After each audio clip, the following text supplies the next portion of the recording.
I just got done with my first test drive of this thing in 2.5 years, and it feels so good to have it out on the street once again. It's been a lot of work over the last few weeks to get it to this point, and I'm excited to show you guys every step of the way. And at the end of the episode, I'm giving away this signed pre-production garage welt skate deck of my 244 GTK. I'll tell you how to get it at the end of the episode. Let's get to work. And so we start by rewinding. The last time we saw the Model A was a few months ago after we sat it down on the ground and rolled it outside for the first time in years. However, I mentioned there's one small problem with our front suspension, and it's going to take some revising in order to make it all work the way that I want it to. As most of you probably know, the front suspension on this hot rod is an independent front end of my own design. We mocked everything up previously and the kinematics looked good, but there was one oversight that I made. If you look closely, you'll notice there's some damage to the powder coat on the front of the lower control arm, and that's because this is where the wheel hits when I turn to full lock. In this clip from a previous episode, you can actually see how little turning angle we have and where the wheel hits on the control arm, thus highlighting the problem. In short, we can't steer the car much in either direction, and thus it's undrivable unless we're going to go down a drag strip. And given that's not the point of this car, we've got to make some changes so that it works properly. Now, if you're wondering how on earth I made a mistake like this, well, I didn't mock up my new suspension design with the wheels on it. I only made sure that the camber and caster curves look correct by themselves. So, we've got to fix it. Undoubtedly, some of you are already thinking, Mike, more control arm content? And I'm happy to say that's exactly what you're getting, at least for the next couple of minutes, and if you don't want it, skip ahead. This isn't a control arm episode. But if you're interested in how we're going to solve this problem, I'm going to walk you through every step of the process. The actual geometry of this control arm needs to stay the same, meaning both heim joints and the ball joint need to be anchored into the same position they're in now. All I want to do is change the shape of the tube between these fixed points. Unfortunately though, this does come at the cost of cutting apart finished control arms. So after making some reference marks on my fixture table so I'd know where everything needs to be, we're going to cut this thing apart and start over on one side of it.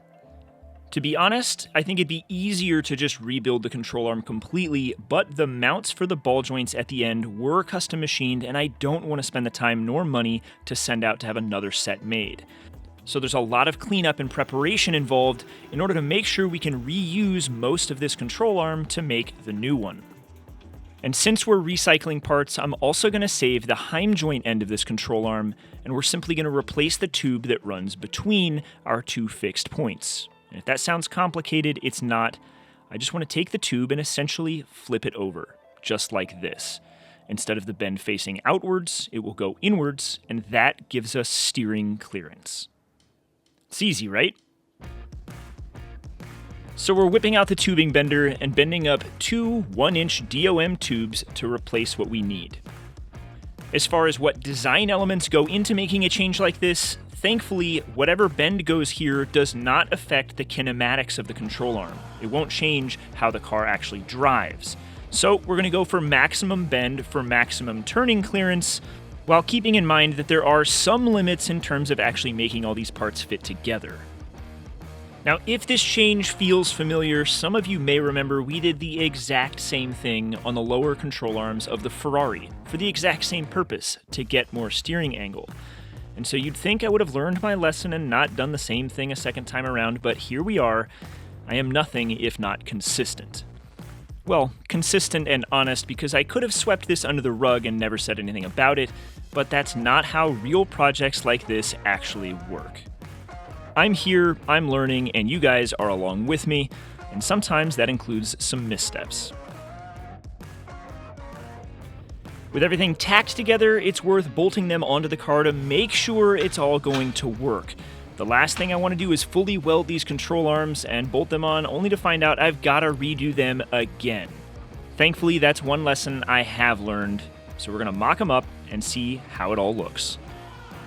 The first impression is really good. This thing turns more than it ever has. But this is also at full droop, and it needs to be under load to know how it's really going to clear. So in a test of faith of my tack welds, let's set it down and confirm once and for all. Now, before anybody says anything, yeah, it needs an alignment, I know. Everything's just bolted together. That comes later. For now, all I'm hoping is that it turns more than like 5 degrees, because that's all we had a moment ago, and it was never even gonna get down the road, let alone around a turn.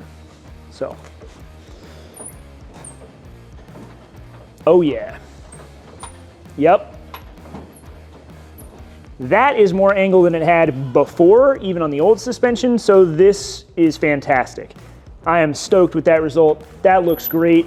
That's gonna work. That'll pull a U-turn in a couple of lanes. Is it enough angle to drift with? No. So if you're driving this thing and you get sideways, good luck, because it will go sideways and it will scare you to death. And you're probably not gonna catch it with this amount of angle, but it can definitely make its way around the block, around the city, around the track, whatever you're gonna do with it. So that worked out. I'm stoked. I think all that's left is we need to weld it up, and at that point, front suspension, it's done. So you know the drill. I went back over to the workbench and got these parts finish welded. It's been a while since we've actually crossed something off of a list, and this means the front suspension is done aside from finish work, because yes, these arms need powder coating and some of the chassis still needs some paint, but that's in the details that we can tackle later. For the nerds that love the details, I also made some tiny changes to the lower shock mount while these were apart in order to give the steering knuckle a little bit more clearance at full droop. Did it need it? It's hard to say. It was a binding issue that I don't think the car ever could have experienced under any circumstance, but it's nice to know it shouldn't be able to do it now. But it's a good reminder that when designing your own suspension from scratch, there are an insane number of variables to take into consideration, and even though I've done it a couple of times at this point, there are still small things that can be easy to overlook. So don't be embarrassed if you redo some things along your path as well. And speaking of redoing things, that brings us to some updated front shocks. The originals were a bit beat up on the aluminum bodies from the accident that we had a few years back, and so I called up my friends at H&R, and they were kind enough to send over a brand new pair of these custom dampers. Not only are these things featherweight, only 4.5 pounds with the spring and helper spring installed, they're designed specifically for this application.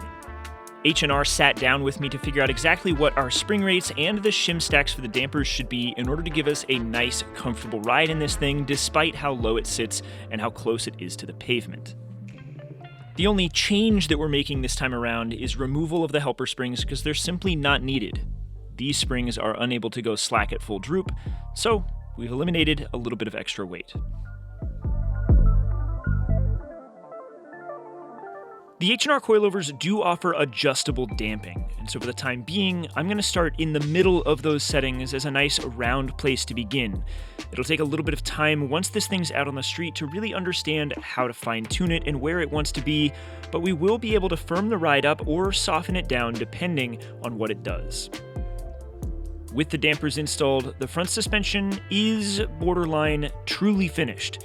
The only other final piece to the puzzle that I'm going to tackle later is swapping these tie rods out for aluminum ones, which we talked about in a previous episode. It's pretty cool to see all these parts on the car done and to know that they work, but that brings us to the next change. We're rewinding again, this time to an intro I decided not to use, but the gist of it is we've got to modify our headers once more. Because we've got a bunch of newfound steering angle, we've got a clearance issue from the tires to the V-band flange on the headers.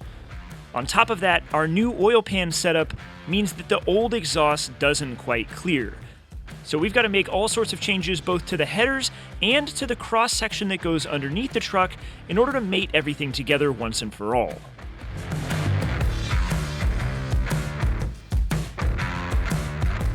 Now that we have the exhaust off of the hot rod, the goal is to just remove this V-band flange. The easiest thing to accomplish is just take this off, add a bit of an elbow onto the collector itself, and move this further down the exhaust so it's under the front end of the truck. It'll basically be exactly what's there already. Instead of this being here, it's just going to be here. Hopefully we don't have to try to fixture this and expand the end of the collector to mate a 3-inch piece of pipe to it. Fingers crossed. It should line up. I hope it does, or this is going to get a lot more difficult. And so we find ourselves once again plunging a cutoff wheel into a perfectly good header. And this hurts to do, but all I can do is hope that I'm making the right decision and that it all turns out okay. Now, because we want to mate a 3-inch section of tube directly to the end of this collector, we have to be careful to only remove the flange itself. If we start removing collector material, the opening gets bigger, and seating a 3-inch section of tube against it becomes more challenging. It's also worth noting that the opening in the collector isn't perfectly round. It's closer to the shape of a 4-leaf clover, and so we're trying to find that perfect overlap between 4 circles and 1. Holding up this test bend shows what we're trying to accomplish and how the two parts will mate together, and gives us the opportunity to spend ample time on the end of this collector to get it to the perfect shape. With enough work, most of the gaps close up, and anything that remains is only the size of our filler rod, which is an acceptable tolerance. We'll clean up the inside, and with that, we should be good to go. But remember, this is only one side of 2, so the next step is, of course, to rinse and repeat. We've got to do it all again.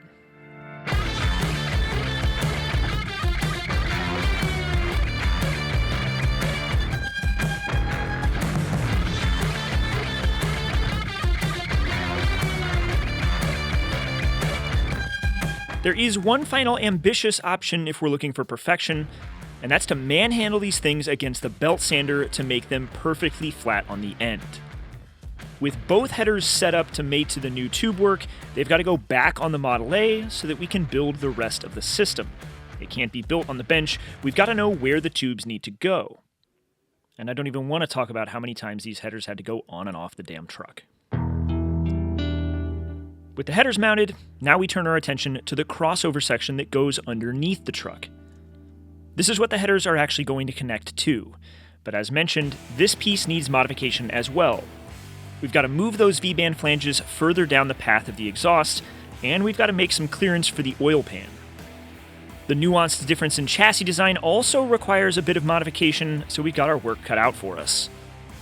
But the first step in this process is to simply position the tips where we want them to be, and then modify the rest to fit accordingly.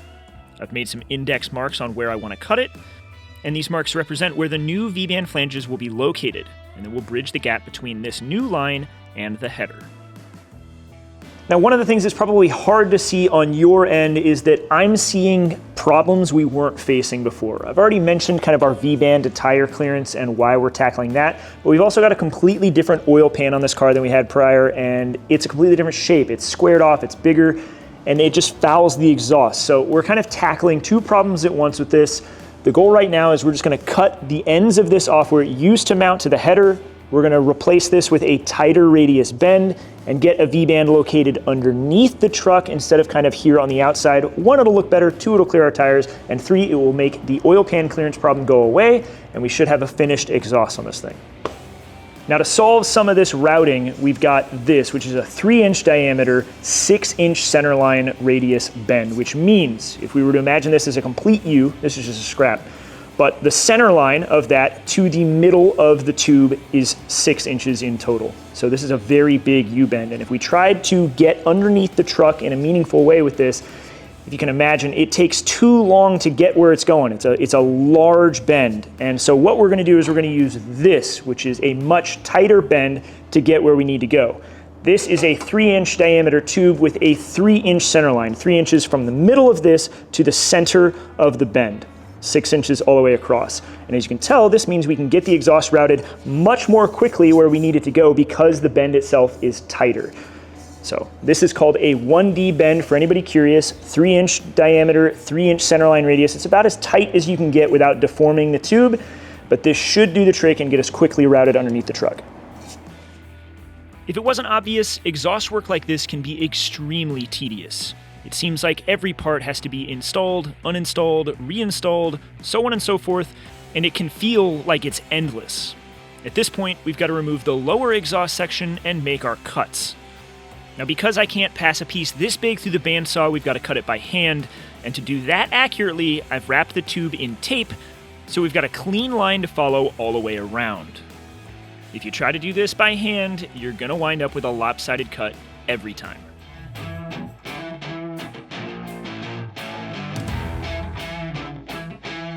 One of our cuts lands directly on a weld, which means in order to fit the V-band flange over the end of the tube, we've got to file down the edges of the weld so that there's no inconsistencies in the outside diameter.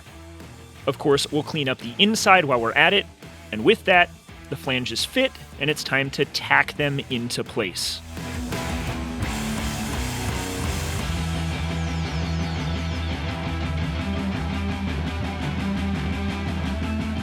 And then you guessed it, it's back to the tedious work of reinstalling these parts so we can start designing what comes next.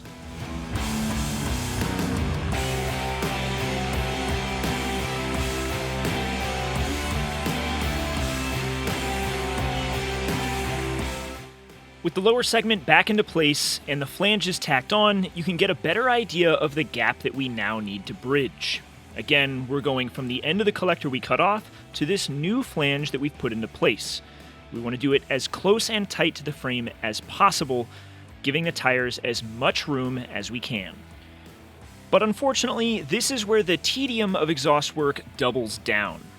From here, it becomes a process of cutting pipe bends and fitting them, only to go back to the saw and make minor adjustments over and over again. There are tools that help with this process, but I don't own them, and they aren't worth buying for a job like this, so we're doing it the old-fashioned way. We're holding up pieces of pipe, figuring out where we want them to go, making minor adjustments, and then repeating that process until the part is finished.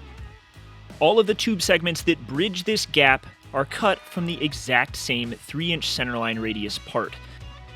By the nature of working with cut tube, it can only bend in one direction at any given time, which requires lots of parts and pieces in order to get from point A to point B if they have different axes.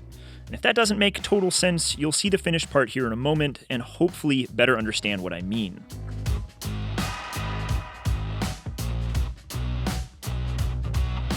Oftentimes, this is a process of trial and error.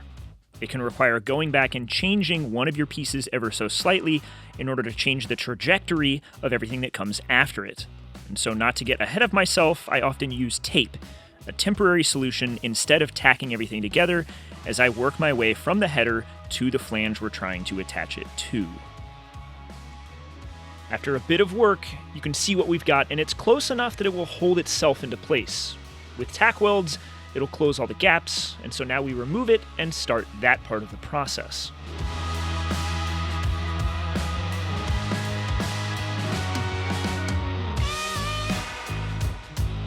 Dropped back into place, and we can confirm it does indeed fit where it needs to.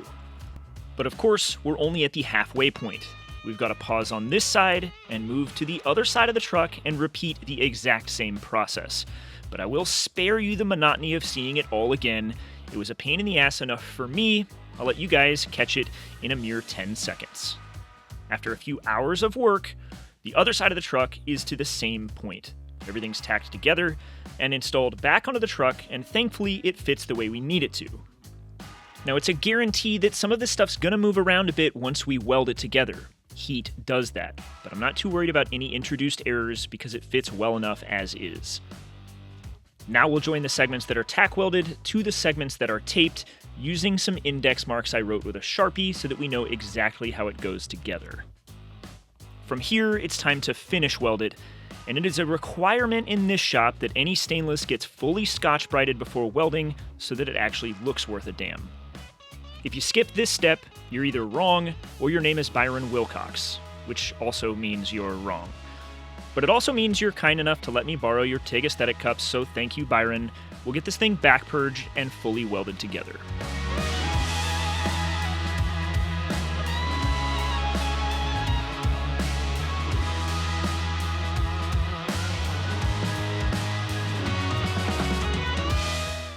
Now, as I get these parts finished up, I'll give you my shameless plug. If you want to support this channel in some capacity, come join us on Patreon or in the StanceWorks Discord channel. There's a link in the description to both, and they both offer an amazing way to support what we do here at StanceWorks, and they give you an inside and behind-the-scenes look at what's going on. If you want to talk shop, I'm regularly active in the private lounge of the Discord server, and love to tell you guys what we're doing behind the closed shop doors. It's a great way to keep me from having to do ads for mobile games or hair loss supplements, and all of that support goes directly towards the projects happening in the shop. So I hope I see you guys in the private lounge or on the Patreon page. And so the heavy lifting is done. Most of the welding we can cross off the list, but there's still a little bit to do, and that's joining the pieces that we've made to the headers themselves, and that, you guessed it, requires pulling everything back off the car for final welding. I want to get parts tacked into place on the car so I know exactly where they go, but then from here, we got to put them on the bench to knock it out.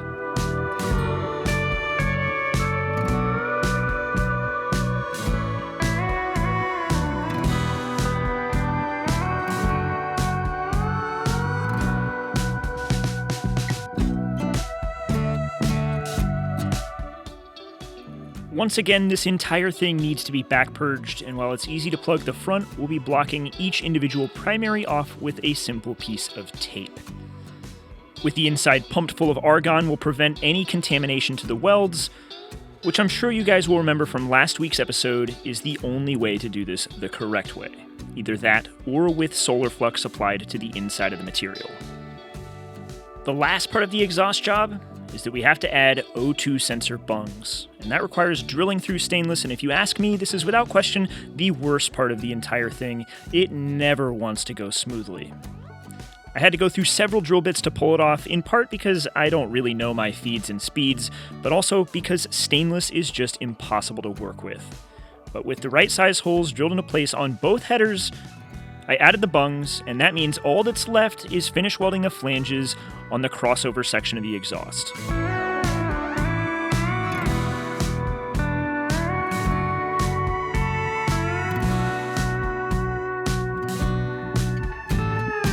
All right, now that all the welding's done, I can say that was the long way around the barn to fix a tire clearance issue, but I didn't really know how else to do it.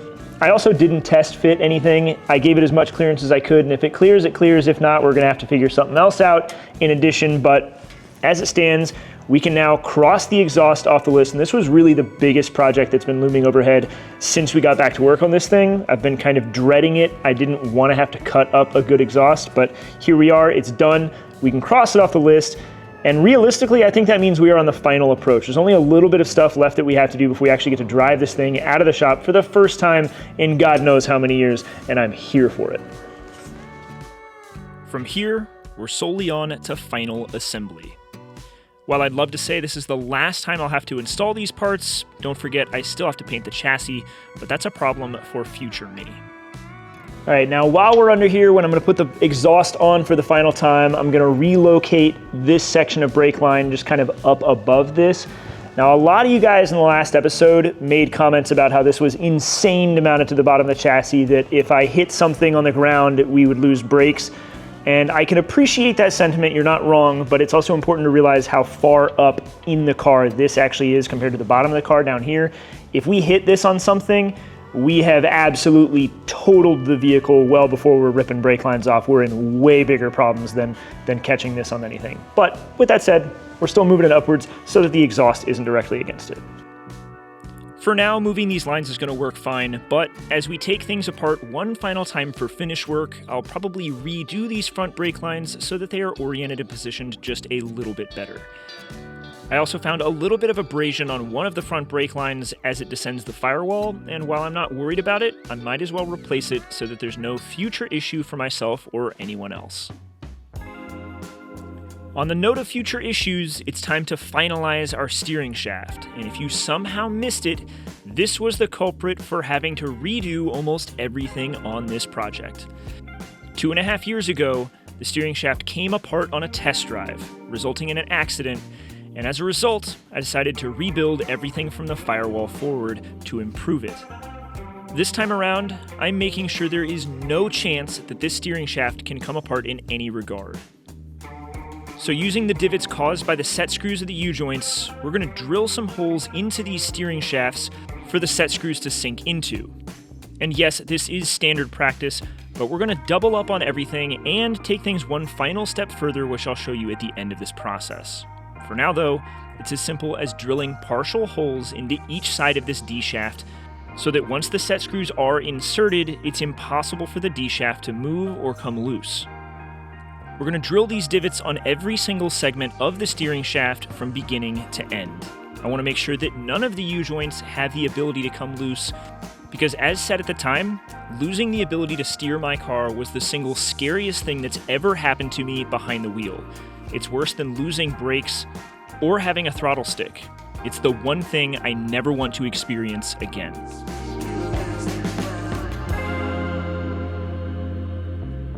If I had planned appropriately ahead, I would have replaced the longest section of this shaft so that I could change the steering wheel quick disconnect, because the one that's on it is rather cheap and simple. But that's, again, something I'll have to decide if I want to tackle in the future, because I don't have the parts on hand. As it stands, though, we can still drill this shaft and make it work for the time being, because it does. It's also the easiest thing to replace further down the line. Now, hopefully from this video, it's obvious what the set screws are doing and how they're interacting with the holes. I've applied red Loctite to each of these set screws so that once they are set into place, it's impossible for them to back out. And moreover, of course, we're also going to add lock nuts to the outside threads of each set screw to double down. Again, I want to make sure this cannot come apart.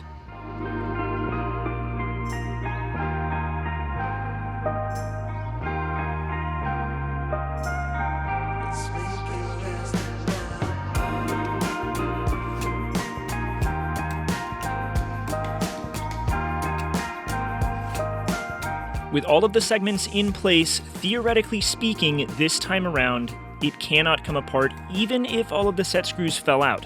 The segments are too long to back out of place without removing everything from the car at once. But I'm going to be honest, I want to make sure, no matter what, this can't happen again, so I'm going to get out the welder and weld the last shaft segment into place. I'd rather cut this stuff to remove it and replace my U-joints than to risk it ever happening again. It's a lesson learned and something I will do on every project moving forward.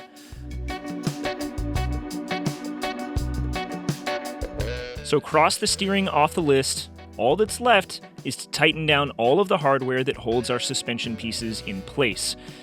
Ever since we got started, I've just had bolts sitting through the Heim joints, but nothing's actually locked down. So I had to order up all the appropriate hardware, from bolts to washers to nuts, and got everything torqued appropriately.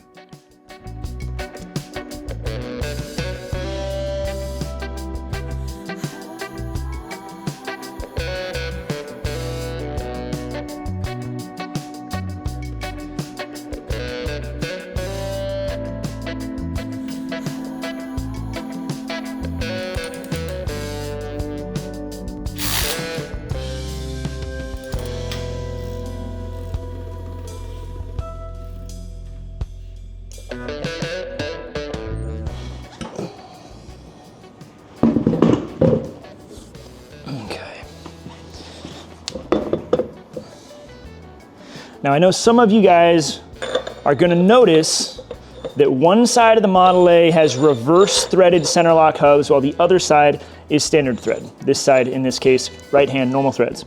And if you're wondering why that is, it's so that the center lock nuts actually work tighten themselves as the car is driven. It keeps them from being able to back off. All the normal forces of braking and all that kind of stuff tighten the nuts down even further.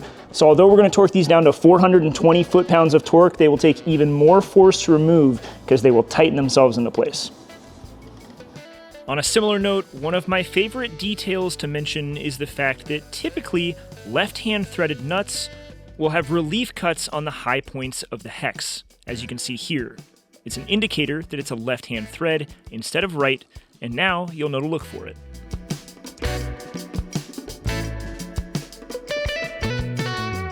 With all four wheels installed, it's time to break out the enormous torque wrench. And yes, I'm serious, these are set to 420 foot-pounds. Some of you commenters on the last episode pointed out that I used copper anti-seize for my aluminum parts, which is apparently the wrong type of anti-seize. So I got rid of all of it and replaced it with standard silver, so thank you to you guys for teaching me something new. For those not in the know, anti-seize is a critical component for these center lock parts. Forgetting to apply it can yield galled aluminum, and that can make removal of these pieces all but impossible. and I learned that the hard way on a previous car. So with that, this thing should be finally ready to move under its own power for the first time in 2.5 years. I'm stoked on it. But for now, let's pull it outside, let's rip it up and down the parking lot and make sure it's happy. Boots is the wrong thing to wear for this. I had these dunks on and I was like...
With the truck outside, the first order of business is to simply make sure the brakes work.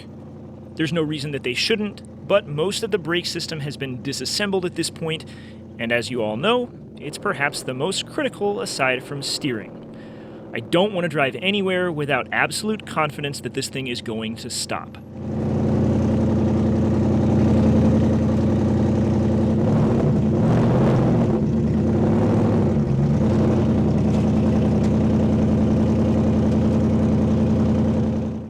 It's clear they're working in some capacity, so after a quick once-over, I decided to make a U-turn in the street and build a little bit more speed going down the parking lot. Again, I just want to make sure that this thing feels confidence-inspiring before we drive it anywhere. We learned that the hard way.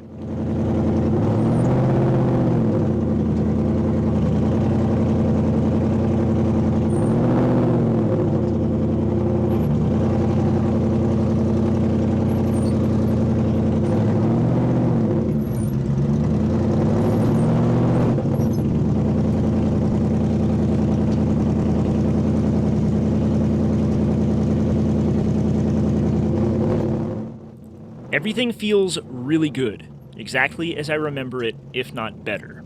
So the only thing left is to give this thing one more once-over and to make sure that everything is tight before we give this a true test drive. Everything as far as engine health looks really good. Our Haltech is reporting that our coolant temps are holding steady at 175, and our oil pressure looks great at about 85 psi. After scouring everything with a fine-tooth comb, I feel confident enough to take this thing down the street to get a cup of coffee.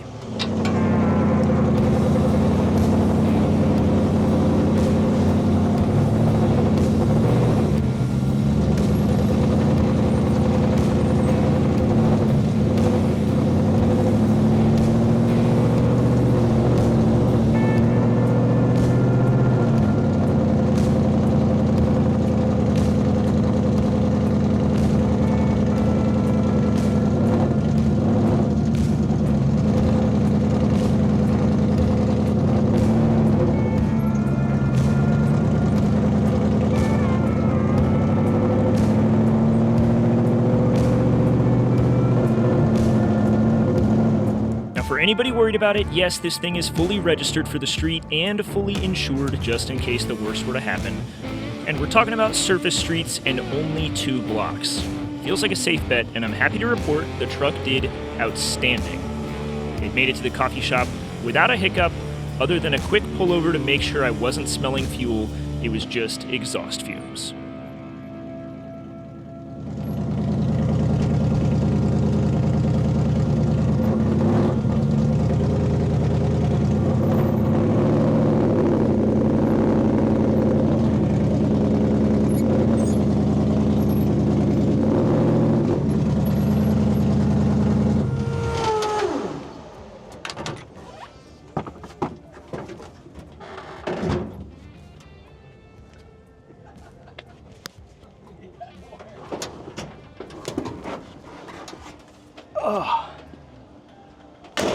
That worked reasonably well. I'm stoked on that. Coffee time. That's good. That's probably obnoxious, sorry. So after grabbing a drink, we loaded back up and went straight back to the shop. Should I be proud of logging a half mile on the Model A? Probably not. But it counts for something, and it's been a long time since I've been behind the wheel of this thing, so this feels outstanding.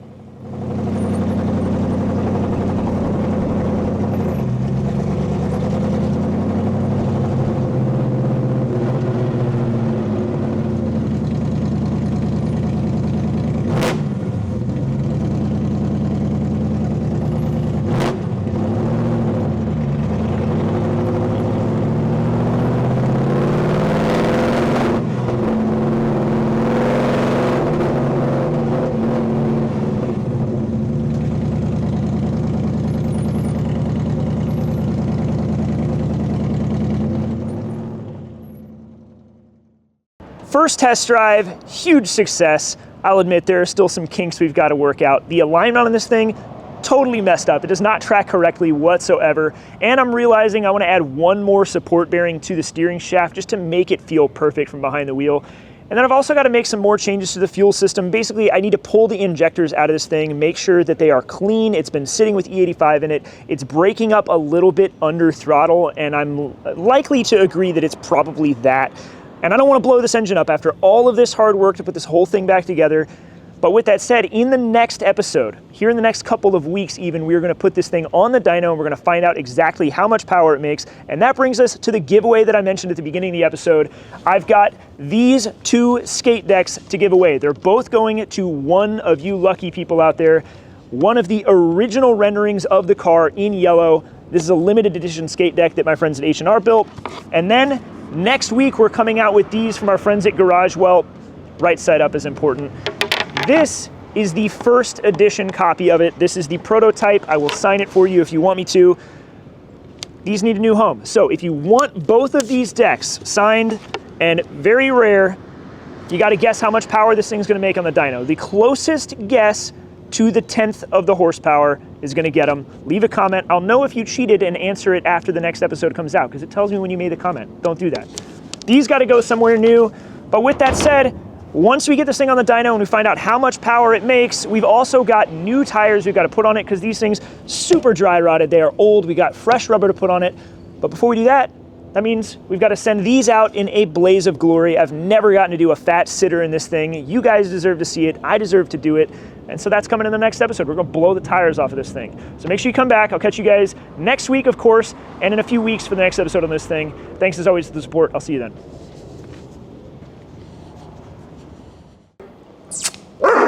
You sit. Tell them you're excited.